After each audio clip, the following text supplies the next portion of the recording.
Oke, baik. Selamat.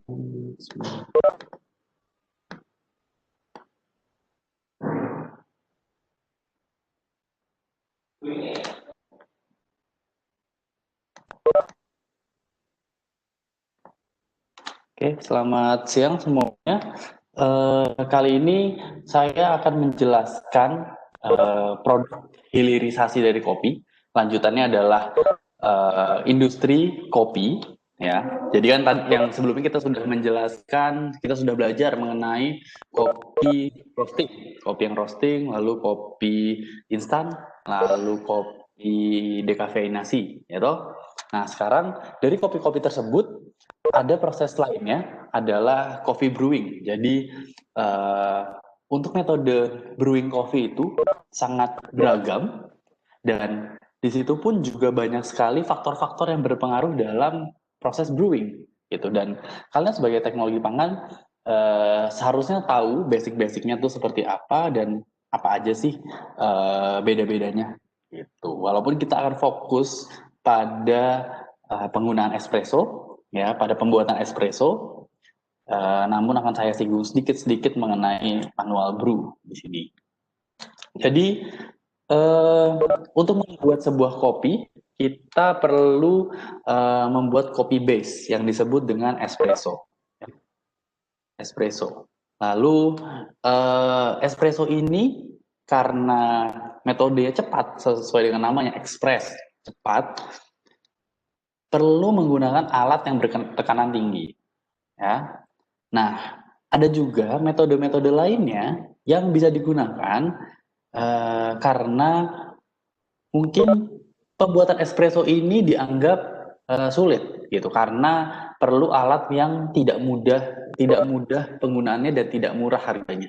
Gitu. Maka dari itu terjunlah lahirlah banyak sekali manual brew. Ini salah limanya. Yang pertama adalah Aeropress. Ini seperti ini bentukannya. Jadi kopi di press menggunakan tekanan dan hanya alatnya sederhana seperti ini ya, gitu, ditekan. Lalu ada yang disebut dengan V60. V60. V60 itu seperti ini, sesuai dengan namanya, dia memiliki derajat kemiringan 60 derajat, maka dari itu disebutlah dengan V60.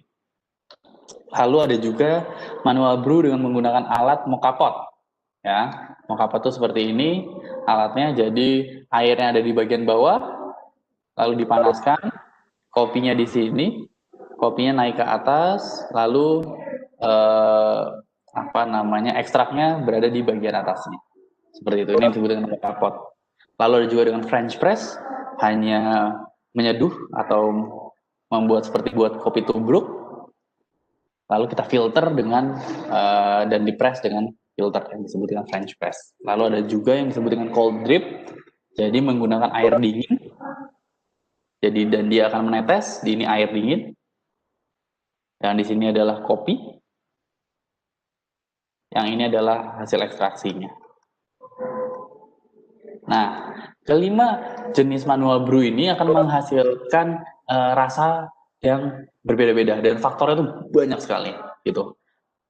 Akan kesusahan kalau misalnya kita mau melihat secara detail satu persatu V60 itu faktornya apa aja, karena V60 itu suhu dari air panas, lalu cara menuangkannya gitu, agitasinya itu bagaimana, itu juga perlu diperhatikan.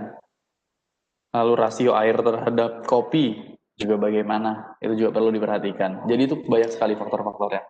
Nah, dan setiap faktor ini juga akan mengkontribusi terhadap rasa dari kopi, begitu. Nah, salah satu yang paling sering digunakan adalah espresso karena ini akan menjadi basicnya.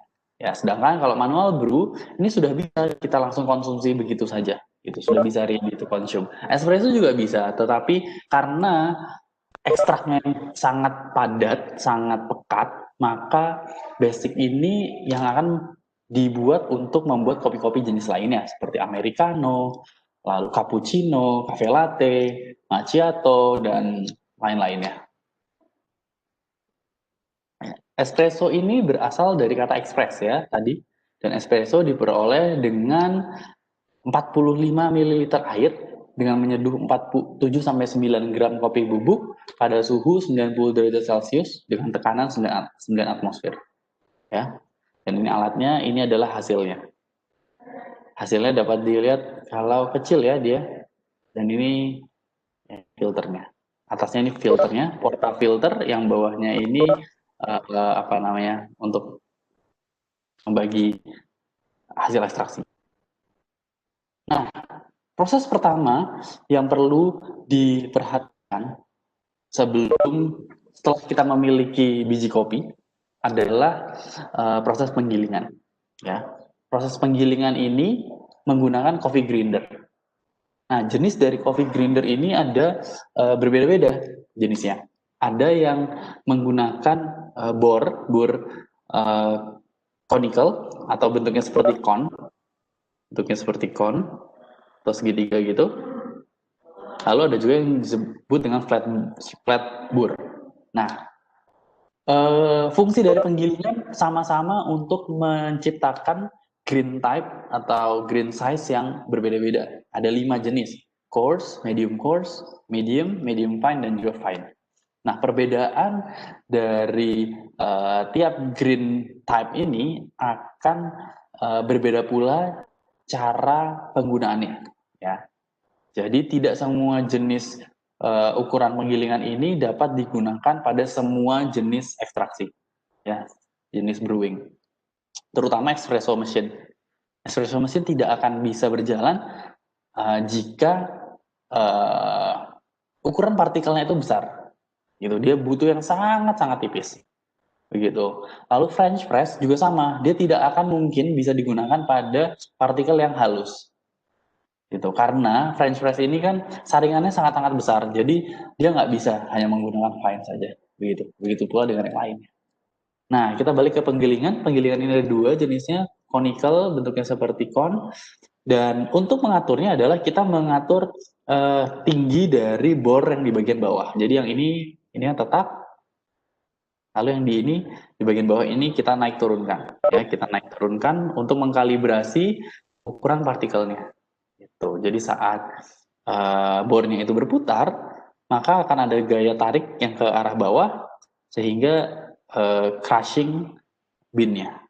Gitu. Kalau misalnya bornya dia akan ke bawah, maka rongganya akan semakin besar. Ya, rongga semakin besar, hasilnya pun juga akan semakin besar. Lalu ada juga yang menggunakan flat bor, jadi bor flat. Nah, di sini bedanya adalah bagian bawahnya ya sama, bagian ini yang berfungsi untuk naik dan turun. Oke, jadi dia tetap, gap dari sini akan berubah-ubah, gap dari yang kiri dan kanan ini akan berubah-ubah seiring dengan berjalannya apa namanya, ukuran gap dari bornya, begitu. Hasilnya dari kiri dan ke kanan. Kalau secara apa ya, jadi di kopi ini, di komunitas pencinta kopi ini banyak yang membagi apa ya, kasarannya adalah terbagi menjadi 2 kelompok. Pertama adalah orang yang memang base-nya science, ada juga yang base-nya orang yang praktikal, begitu. Untuk yang base-nya science menganggap penggilingan ini dengan berbagai jenis bor sesuai dengan fungsinya, melihatnya sesuai dengan fungsinya, fungsionalitasnya, yaitu mengecilkan ukuran. Tetapi ada beberapa perspektif yang berkata bahwa perbedaan bor ini akan mengakibatkan perbedaan flavor yang dirasakan, gitu. Dan itu pun saya juga masih belum tahu bagaimana apa ya namanya, kenyataannya seperti apa. Tetapi yang saya ini adalah penggilingan fungsinya untuk mengecilkan ukuran saja. Dan untuk perihal naik turunnya gap itu ya hanya perihal untuk menentukan tipe grindnya aja, seperti itu. Lalu proses kedua itu kalau kalian pernah suka ke coffee shop, apalagi sekarang ya, daripada sering coffee shop sering ada yang disebut dengan tamping. Alatnya seperti ini. Ya, alatnya kayak gini, kayak stempel. tempel, lalu di bawahnya itu ada mat-nya, temper mat. Fungsinya untuk meletakkan si apa ini namanya portafilter yang ini sebutannya adalah portafilter. Jadi kalau nggak ada matnya, ini kan bahannya dari silikon. Kalau tidak ada matnya, maka jadi deformasi dari si mokapot. Kalau terjadi deformasi dari mokapot, maka dapat dipastikan proses ekstraksinya itu tidak akan sempurna karena tekanan antara di bagian satu titik, misal titik ini yang melakukan terjadi deformasi dengan titik lainnya saat diekstraksi akan berubah, berbeda tekanannya. Gitu. Nanti hasil ekstraksinya tidak akan sempurna. Gitu. Dan proses ini tamping meratakan dan memadatkan kopi bubuk. Ya. Lalu dengan alat, nah ini temper, dan ketidakrataan bubuk kopi ini akan mengakibatkan proses ekstraksi yang tidak berjalan sempurna. Jadi bisa dipastikan kalau misalnya kita punya, kalian sudah grounding kopi, kalian masukkan langsung ke portafilter ini. Lalu kalian berikan tekanan yang sama sebelum kalian leveling. Ya, ini sebelum di leveling dapat dipastikan hasilnya akan seperti ini. Di bagian sini, di bagian kiri, densitasnya akan jauh lebih tinggi dibandingkan yang di bagian kanan. Ya, di bagian kanan. Hasilnya adalah saat kita mengekstrak kopi, maka airnya tidak akan melewati pori-pori ini. Dia akan mencari jalur yang tekanannya lebih rendah. Ya, begitu. Air akan mencari tekanan yang paling rendah.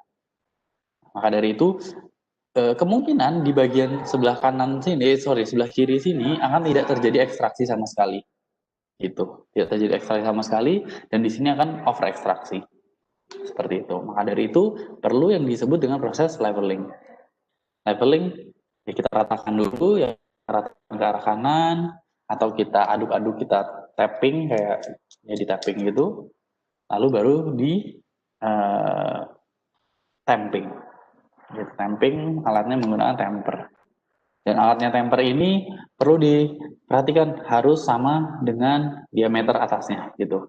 Kalau misalnya ini contohnya ada gap, kalau gapnya akan semakin besar, maka bisa dapat dipastikan kopi yang di sini bisa jadi akan naik ke atas ini. Jadi nanti bentuknya akan seperti ini, gitu. Bentuknya di sini, gitu. Nah, efek dari tamping yang tidak baik ini akan menghasilkan yang disebut dengan channeling. Ya, channeling. Jadi channeling itu ini kalau kalian lihat, jadi ini yang diberi panah adalah bolong-bolong di lingkaran-lingkaran gitu. Lingkaran, lalu ini lingkaran juga di sini. Kalau ini garis di sini, sepanjang ini. Nah, itu ada bolongnya akibat proses tamping yang tidak sempurna. Tamping yang tidak sempurna yang tadi, yang pertama karena ini, yang kedua adalah alatnya. Alatnya itu tampingnya jauh lebih kecil.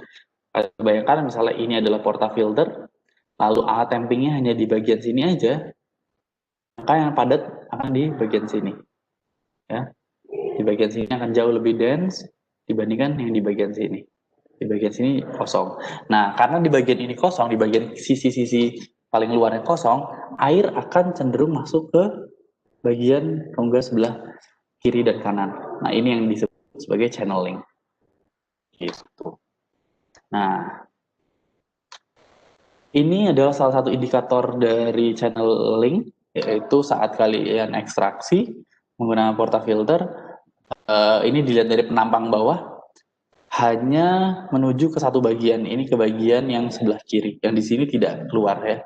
Jadi harusnya itu kalau dilihat dari agak samping, ini portafilter, nanti cairan dari espressonya itu harusnya seperti ini, tuh, di tengah ini. Nah ini kan ini semuanya terekstraksi ya, akan ke tengah.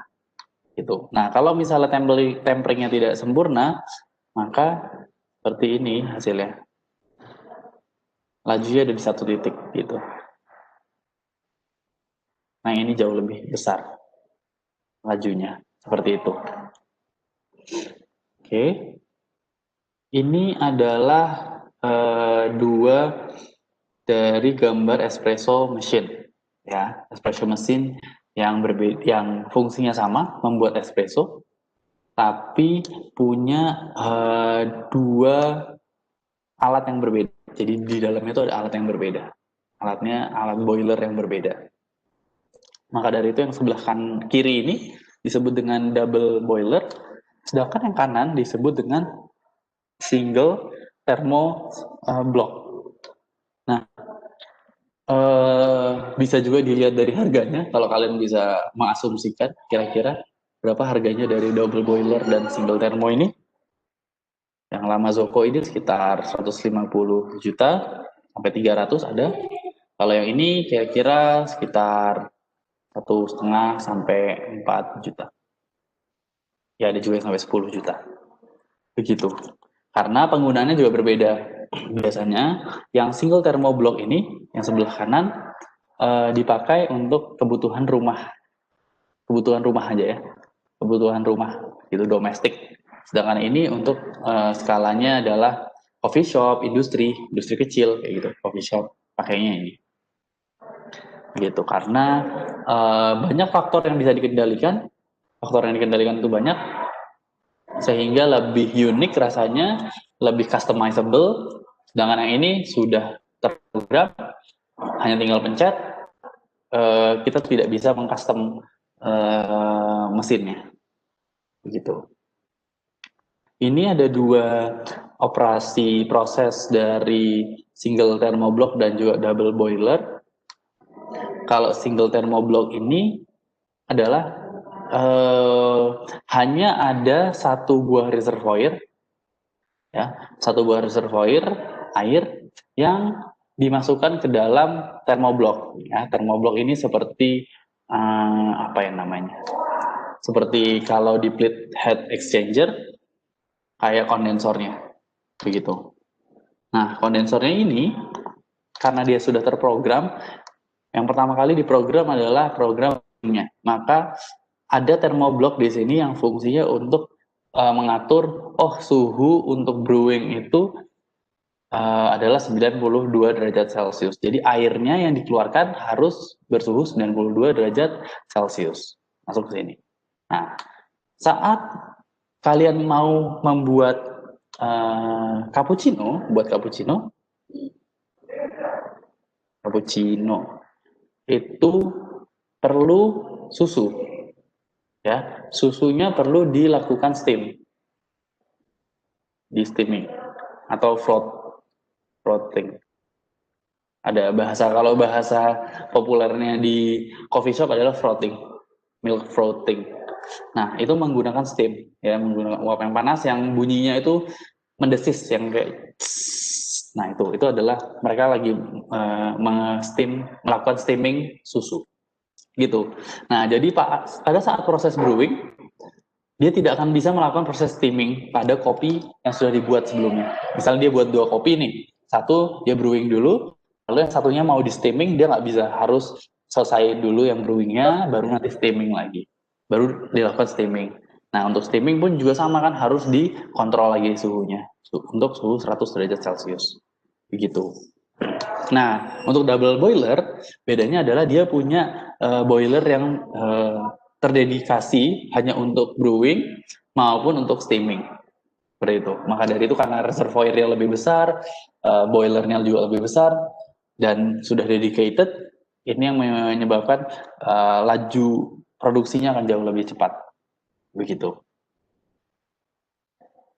Ini faktor yang mempengaruhi level ekstraksi, ada 5. Yang pertama adalah ukuran partikel. Jika ukurannya terlalu kecil, maka akan menyebabkan over extracted, ya. Akibatnya rasanya menjadi bitter. Kalau besar ukurannya akan menjadi under extracted, cenderungnya akan lebih sour. Sedangkan saat suhu tinggi yang digunakan lebih tinggi dari biasanya, ekstraksinya akan menjadi lebih cepat. Kalau suhunya rendah, ekstraksinya lambat untuk menghasilkan hasil yang sama, ya. Lalu kalau pressure-nya tinggi, ekstraksinya pun juga akan jauh lebih cepat, pressure yang rendah juga akan lambat. Ini tekanan temper, kalau tekanan terlalu tinggi, ekstraksinya akan lambat karena akan sulit untuk air melakukan penetrasi ke kopi, biji kopi. Kalau lama akan mengakibatkan over extracted dan cepat under extracted. Oke, ini adalah hasilnya. Jadi kita ceritanya sudah membuat sebuah espresso dengan espresso machine dan hasilnya anatominya seperti ini biasanya. Ini yang disebut dengan espresso. Ya, sekitar 45 ml single shot. Ini single shot. Lalu kalau misalnya yang disebut dengan double shot, ya kali dua ini. Ya. Lalu ada yang disebut dengan krema, ada yang disebut dengan, ini bukan liquid, sebutannya kadang liquid, kadang body. Ada juga yang di bagian bawah yang disebut dengan hard. Nah, krema ini isinya adalah bubble-bubble dari CO2, ya. Dan saat diminum akan membuat rasa mouthfeel, ya mouthfeel di mulut kita teksturnya smooth seperti itu. Sedangkan kalau body cenderung akan mendapatkan sweetness-nya dari situ. Lalu untuk hardnya, hard adalah layer yang paling bawah dengan warna yang paling gelap yang memiliki flavor yang lebih rich. Seperti itu. Nah, di dalam sebuah espresso, satu gelas espresso ini, itu ada 3 fase yang terbentuk. Ya, karena seperti yang saya jelaskan di minggu sebelumnya, bukan minggu sebelumnya, maaf, pertemuan sebelumnya, bahwa di dalam kopi itu ada proteinnya, ada apalagi karbohidratnya, ada lemaknya, ada ya karbohidratnya pun ada yang soluble, insoluble, dan something. Oke? Nah, makronutrien tersebut akan terekstraksi pada sebuah gelas espresso dan membentuk, yang pertama adalah emulsi dari droplet minyak, ya. Jadi di dalam sini ini sudah terjadi emulsi dari droplet minyak. Ini misalnya minyak, ini layernya, lalu ini lemaknya, dia akan teremulsi, gitu, secara merata. Oke, dan ini bisa stabil selama beberapa minggu. Lalu suspensi partikel solid, ya, yang warnanya gelap ini seperti melanoidin, lalu insoluble carbohydrates, lalu ya rata-rata insoluble carbohydrates ini stabil selama beberapa hari, ya. Setelah dari itu dia tidak akan stabil. Lalu yang ketiga adalah effervescence atau gelembung yang di sini, yang di bagian krema. Di bagian krema ini stabil hanya selama 1-3 menit. Gitu kan, setelah gas tersebut berbentuk menjadi foam, gitu. Dan foam ini terjadi akibat interaksi antara polisakarida dan juga melanoidin, gitu. Nah, kedua ini bisa membuat merangkap bubble yang membuat dia menjadi foamy, seperti itu. Ini adalah SEM atau scanning electron microscopy dari droplet kopi, ya, bentuknya seperti ini. Jadi yang bulat-bulat kecil-kecil ini adalah oil dropletnya, ya, dia terdispersi secara merata dan bentuknya kecil. Itu yang mengakibatkan stabilitasnya sangat tinggi, gitu. Kalau misalnya dropletnya ini besar, ya dia akan dapat mengalami aglomerasi, ya. Jadi nanti malah kalau misalnya besar ada layer, dan tapi itu jarang ditemukan atau tidak pernah malah ditemukan coffee oil seperti itu. Oke, ini adalah ekstraksi. Nah, jadi ekstraksi ini seperti yang tadi saya sampaikan bahwa krema ini memiliki positif korelasi antara volatile compounds dan juga krema. Jadi semakin banyak kremanya akan semakin banyak volatile compounds-nya. Lalu ini juga punya impact pada roasted note di secangkir kopi. Nah, ini adalah beberapa contoh kopi yang diekstraksi dengan waktu yang berbeda-beda. Ya, dengan waktu yang berbeda-beda ini, kalau misalnya kurang dari 30 detik, atau biasanya kurang dari 20 detik, itu disebut dengan under extracted. Warnanya akan jauh lebih cair, itu seperti air. Lalu rasa yang dihasilkan adalah vegetal sour, jadi lebih ke sournya, yang disebut dengan under extracted.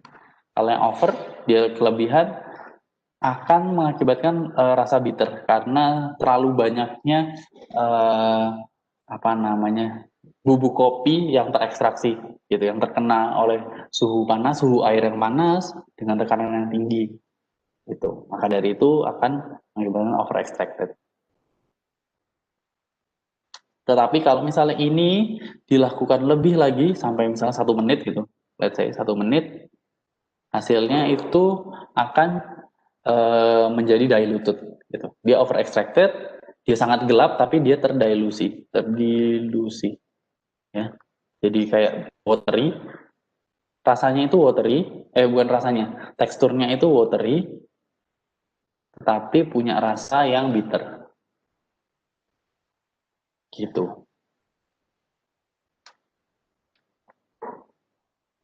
Oke, ini adalah milk steaming. Bisa nggak ya dilihat? Kita lihat bareng-bareng mungkin.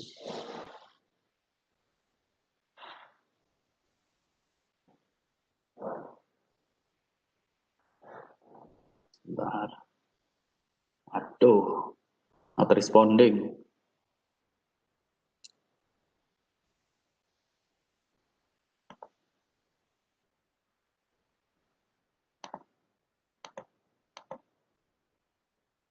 Malah not responding. Sebentar.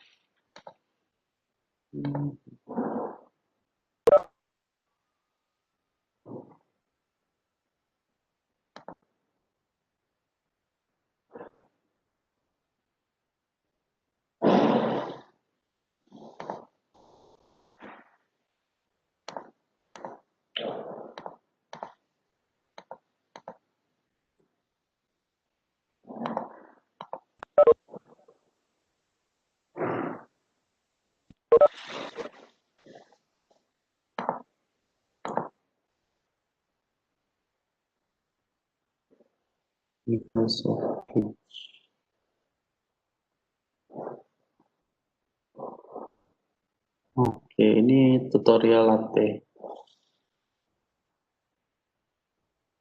Suaranya keluar nggak ya? Ini kalian?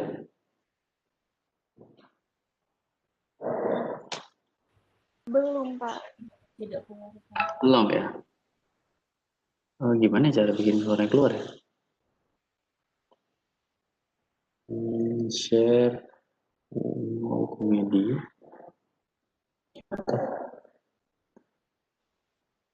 Web browser.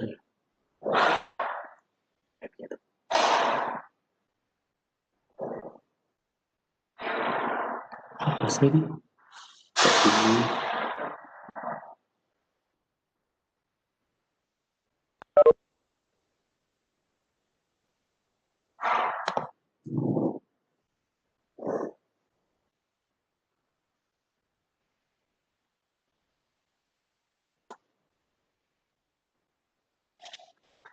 Ya, jadi ini yang pertama adalah memiringkan dulu jadi 70 derajat. Lalu, nah ini proses steamingnya. Pelan-pelan suhunya dinaikkan, suhunya naik karena adanya steam. Pitcher-nya diturunkan lalu dinaikkan dulu. Fungsi untuk penurunan yang awal adalah untuk menciptakan bubble. Lalu yang kedua untuk membuatnya dia menjadi bervolume. Lalu setelah itu baru bisa susunya dibuat latte art. Begitu, itu proses milk steaming.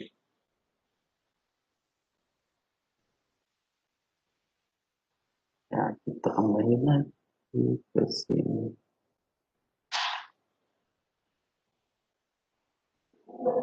Share content. Microsoft.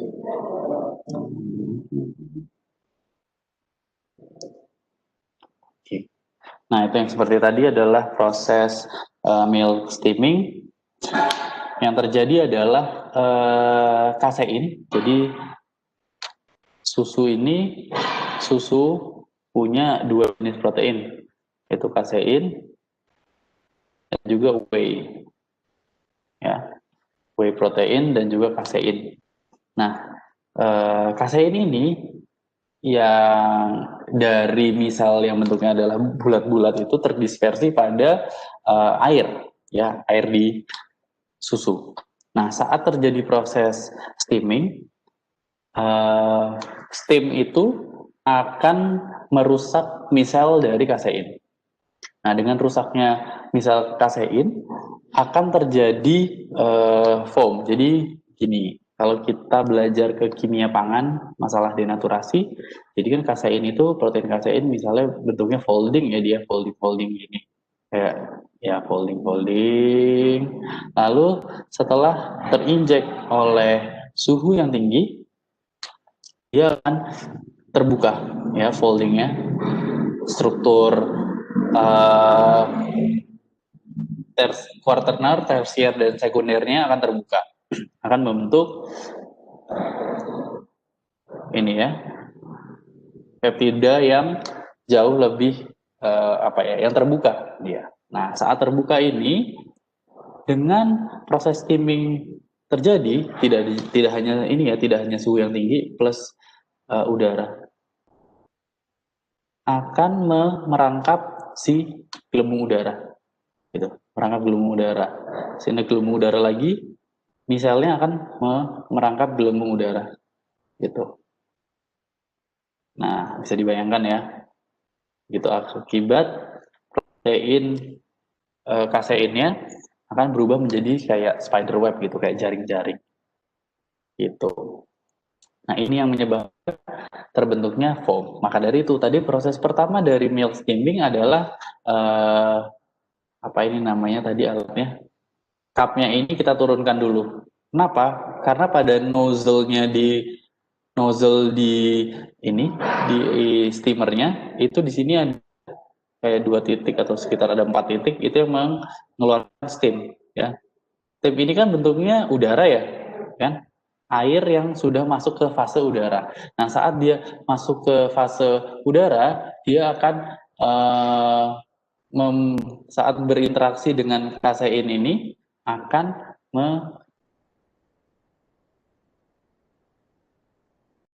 kasein yang akan merangkap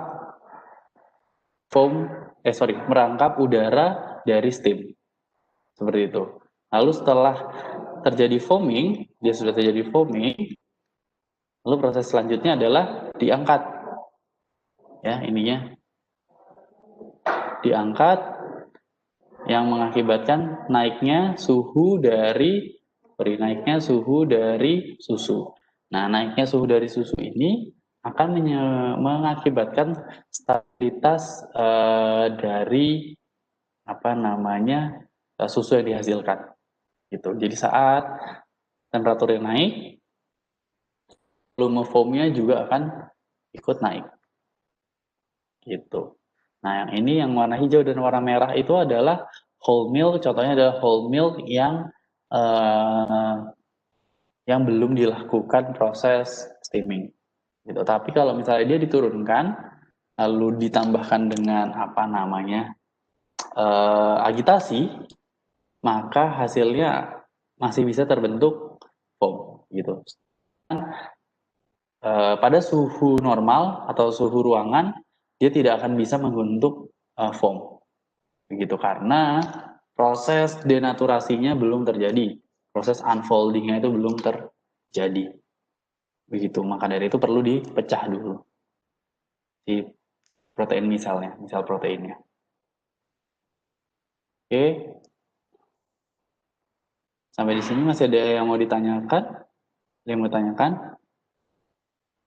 Lalu ini adalah berbagai jenis kopi, ya. Yang paling sering ya espresso, cappuccino, dan ini cafe latte. Berbedanya adalah steam milk dan milk foam. Nah, jadi di mana namanya saat kita membuat ini milk steaming, sebetulnya akan terjadi dua layer yang terbentuk, ya. Di sini adalah steam milk, di sini adalah foamnya, begitu. Nah, untuk proses pembuatan cappuccino ini rasionya adalah sepertiga semuanya atau 1:1:1 seperti itu. Ini mengikuti yang lainnya, begitu. Ada yang ingin ditanyakan sampai di sini? Pak, Ini saya mau ya. tanya tadi soal channeling. Mm-hmm. Saya mau tanya apakah channeling itu dapat mempengaruhi rasanya karena drippingnya itu kan berarti tidak merata ya, hanya di samping Betul. Nah, itu mempengaruhi rasa atau hanya kurang maksimal aja gitu jadinya proses stampingnya seperti itu. Oke. Jadi gini, yang pasti adalah terjadi ada beberapa bagian kopi ya saat kita channeling, saat proses levelingnya tidak sempurna, diibaratkan dengan ini densitas yang sangat tinggi, di sini densitas yang rendah. Nah, maka air yang terjadi di sana, air yang mengekstraksi hanya mampu mengekstraksi di bagian ini saja, gitu. Hanya di bagian ini, ya. Kasarannya di bagian ini. Bagian di bawah ini tidak terekstraksi. Maka dari itu, hal yang paling pertama, apa ya? Evaluasinya dari kopi yang dihasilkan adalah rasa yang tidak sama dengan apa yang diekspektasikan. Lalu dan proses keduanya adalah kalian tidak bisa solusi dari permasalahan channeling ini dengan menambahkan waktu ekstraksi, ya. Jadi penambahan waktu ekstraksi jika kalian lihat proses terjadi channeling tidak bisa dengan ditambahkan waktu dengan harapan bagian sini akan ikut terekstrak. Gitu. Itu tidak akan bisa karena air itu ya si air panas itu sudah membuat jalur ya sudah membuat jalur di mana jalur tersebut memiliki tekanan pressure yang rendah. Begitu. Jadi yang bagian sini, bagian kanan ini akan cenderung tidak akan terekstraksi. Gitu. Hasilnya nggak akan balance. Begitu. Cara satu-satunya adalah ya membuat ulang espressonya. Gitu. Terima kasih, Pak. Iya, sama-sama. Lalu ada lagi yang bertanyakan atau ini kita ngomongin soal dalgona coffee yang pernah hits ya waktu itu. Ada yang tahu nggak siapa yang playing the major role in dalgona coffee? Siapa ya? Kenapa sih dalgona coffee? Kopi dalgona itu isinya apa aja sih? Air, gula, sama kopi. Kopi instan. Oke. Kok bisa sih tiga-tiganya ini bisa bikin plus mixer ya? Kok bisa sih tiga-tiganya ini bikin kopinya jadi foaming? Menurut kalian siapa sih yang bikin foaming itu? Tahu nggak? Udaranya Pak. Udaranya ngapain? Kan dia tuh kayak dikocok gitu. Betul. Terus karena udaranya itu jadi masuk ke dalam kopinya, makanya dia jadi ngembang gitu. Oke, siapa yang nangkap udaranya? Siapa yang merangkap udaranya? Siapa yang merangkap udaranya? Tahu nggak? Bingung. Jadi di dalam kopi itu ada, oke, ini how-nya ya. Oke, ini harus saya hapus dulu.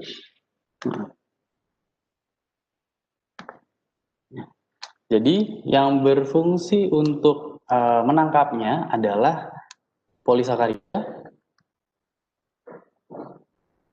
atau dalam hal ini adalah gulanya, atau monosakarida bisa,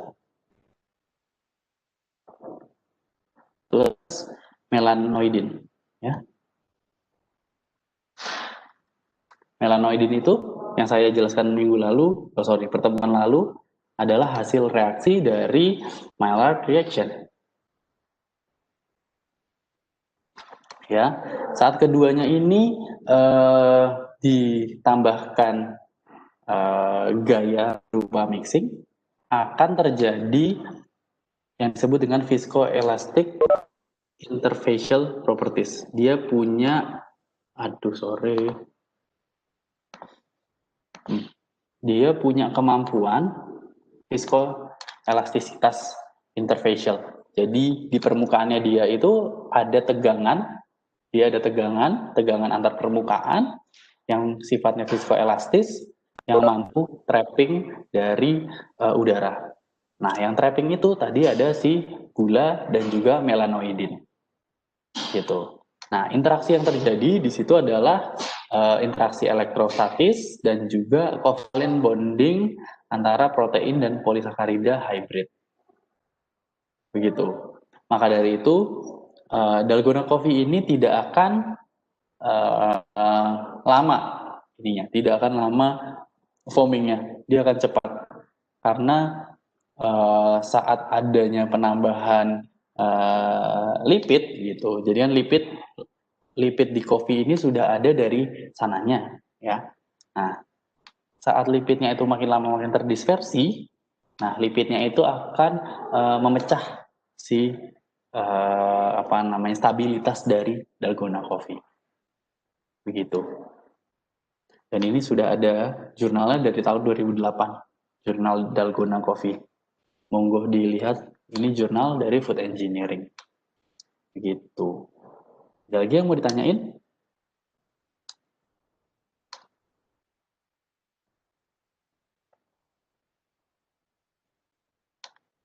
Sorry. Pak, izin bertanya. Iya. Kenapa kalau buat dalgona coffee itu kalau pakai bubuk instan itu pakainya Nescafe ya, nggak bisa pakai kayak kapal api gitu. Katanya karena ada ampasnya. Nah, itu ampasnya itu kenapa kok bisa Di mananya yang ada ampasnya? di kapal api katanya. Atau di mana gitu.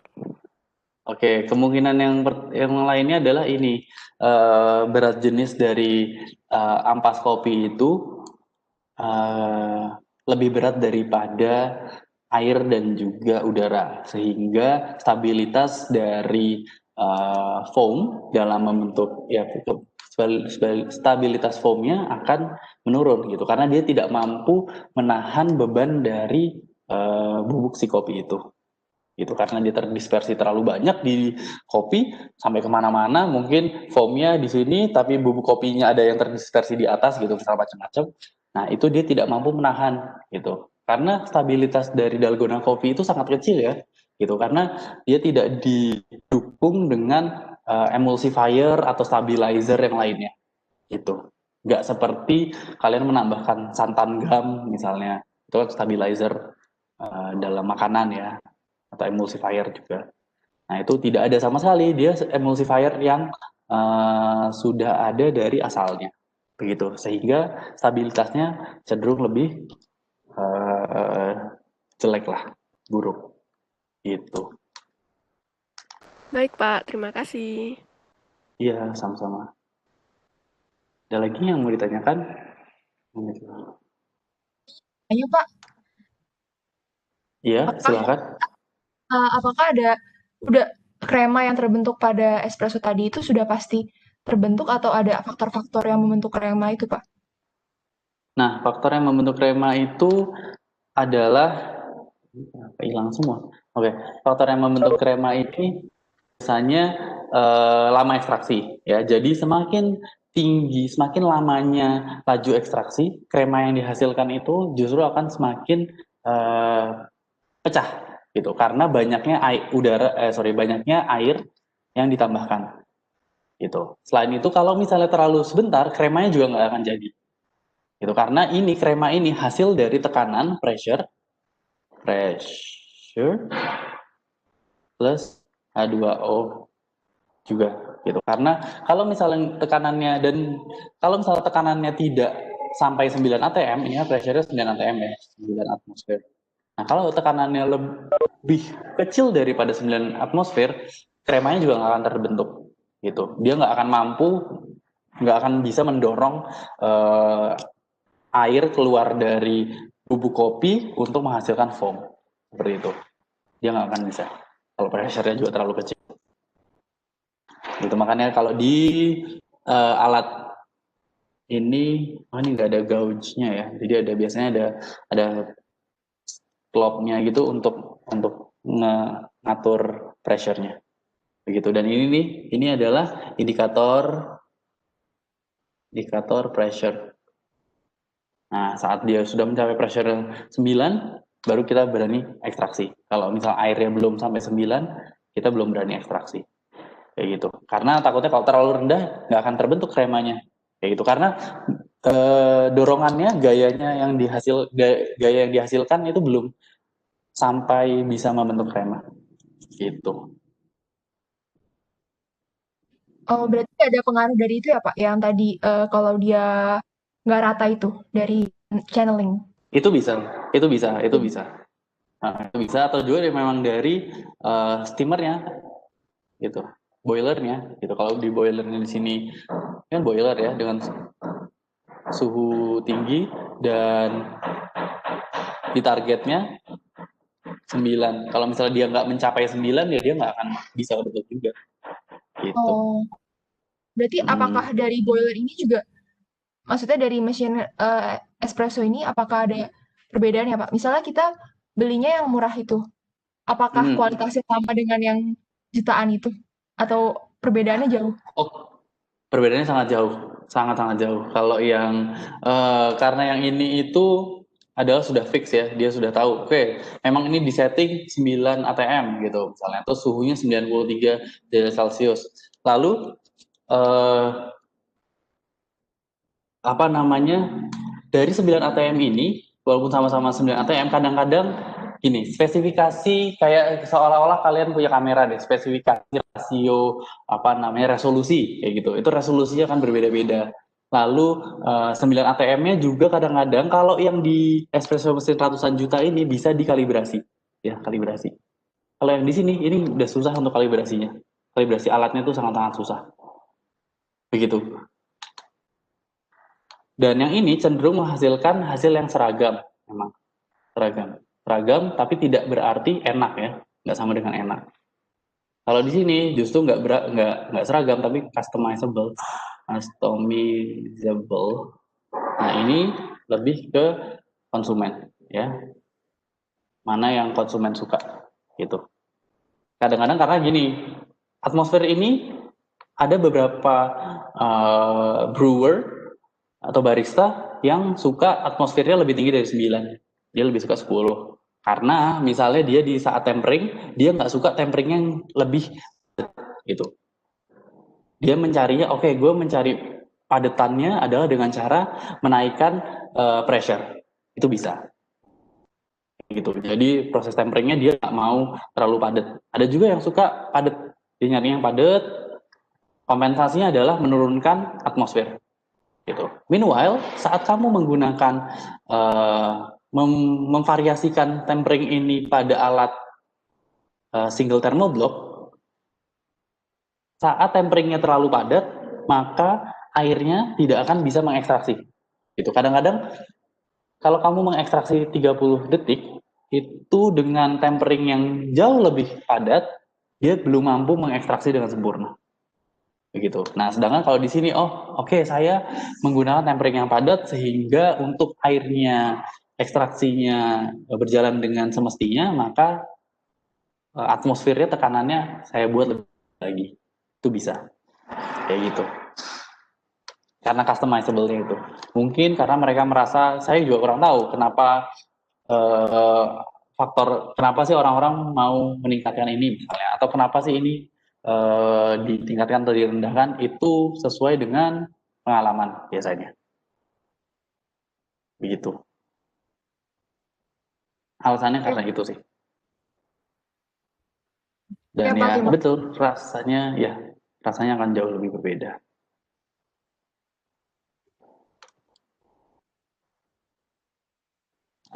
Oke, ada lagi yang mau ditanyakan? Waktunya ya tinggal 1 menit lagi. Kalau kalian mau, sebentar, skip. Oke.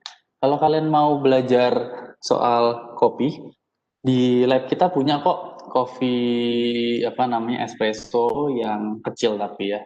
Dia ya masuknya adalah masih single thermoblock sih.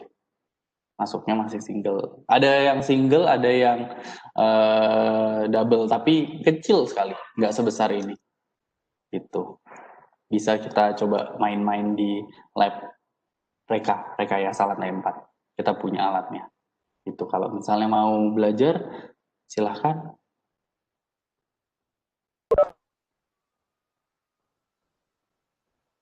Oke. Kalau nggak ada pertanyaan dan juga sudah habis juga waktunya, kita sudahi. Untuk masalah absen, nanti akan saya absen secara manual di isi master. Itu aja ya, kalau dari saya. Baik, terima kasih semuanya. Wassalamualaikum warahmatullahi wabarakatuh. Oke, makasih Pak. Waalaikumsalam. Ya, sama.